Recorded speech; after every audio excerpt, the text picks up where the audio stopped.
Hello, my name is Austin Haight, and I'm going to talk about the modeling and design of a series DC motor.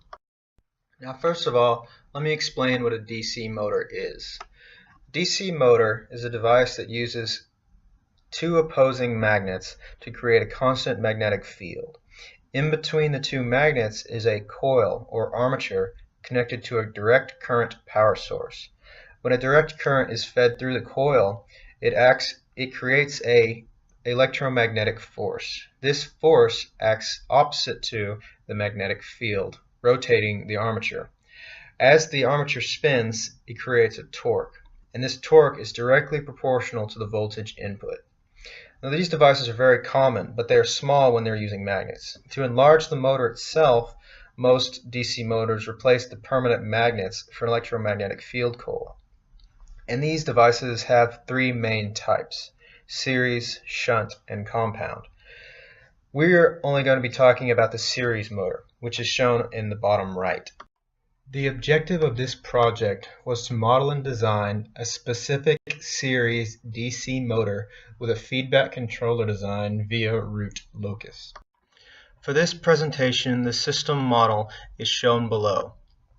Using this model, and as the voltage source applied to the armature is the single input and the angular velocity is the single output, the transfer function was derived, as seen below.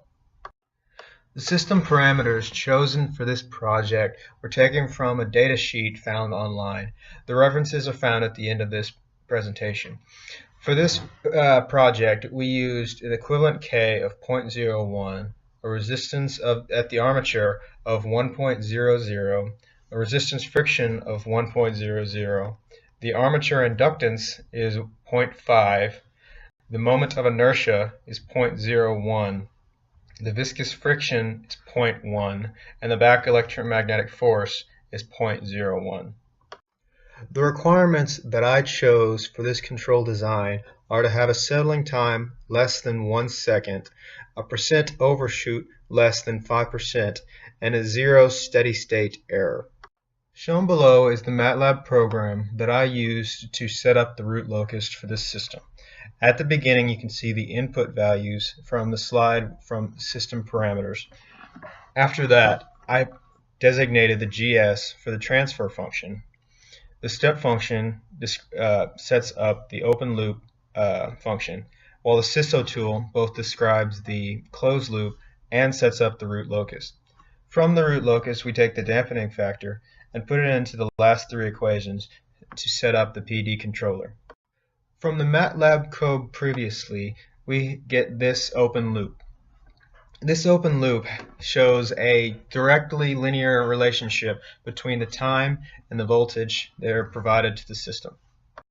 In this slide, you can see the two closed loops before and after the PD controller was added. The reason that the PD controller was added to reduce the settling time, which you can see in the first closed loop, was 77.2 seconds. This is obviously way too much.